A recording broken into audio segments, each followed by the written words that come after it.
The other type of movement of materials in the vascular system is called translocation. This is the movement of photosynthase in the phloem. Photosynthase being sugars of various types, but mainly it's sucrose, and it's going to move into the phloem. Now, generally, it's going to move down eventually towards the roots, but basically, it's going to go any place that needs sugars for the respiration process. Now, respiration, we haven't talked about photosynthesis and respiration per se yet, but photosynthesis is going to produce the sugars and respiration is going to use them for the cell's metabolism. So if a cell is doing high metabolism, then it will need a lot of sugars. So for example, a growing tip of the plant would need a lot of sugars, or if a plant was making a flower or a fruit, it would also need a lot of sugars. So this is going to create a place where the sugars are needed other than the actual parts of the plants that are not as photosynthetic, like the roots.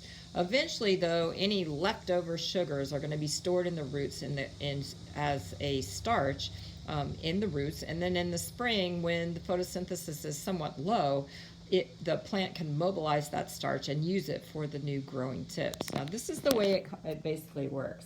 I drew kind of a picture here if you wanted to take notes on it, but I also have an overhead where the sugars are made during photosynthesis. Of course, this is mostly in the leaf. And those sugars will then have to be transported into the phloem. So how are they transported? They're transported via that co-transport situation that we talked about previously.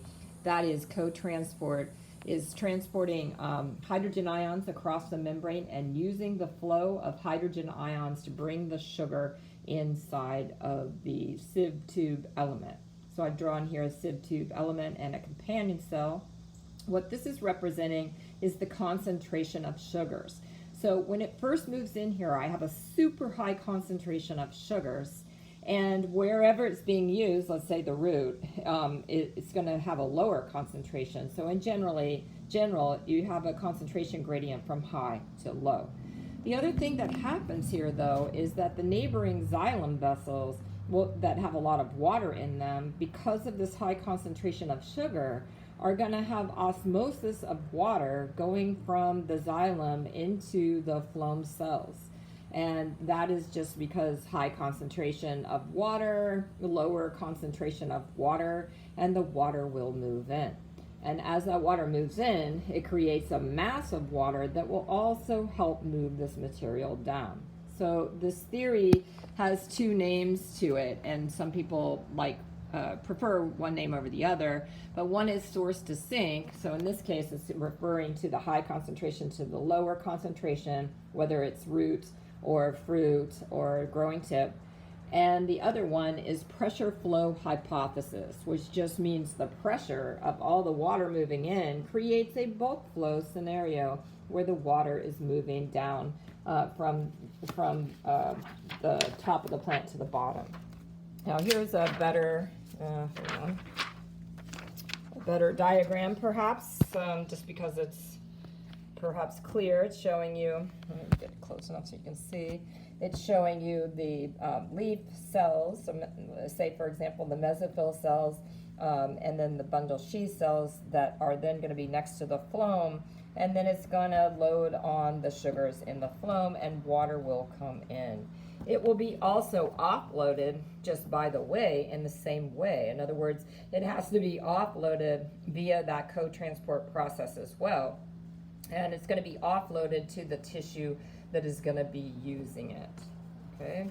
Now, in terms of this is a depiction of the water moving in.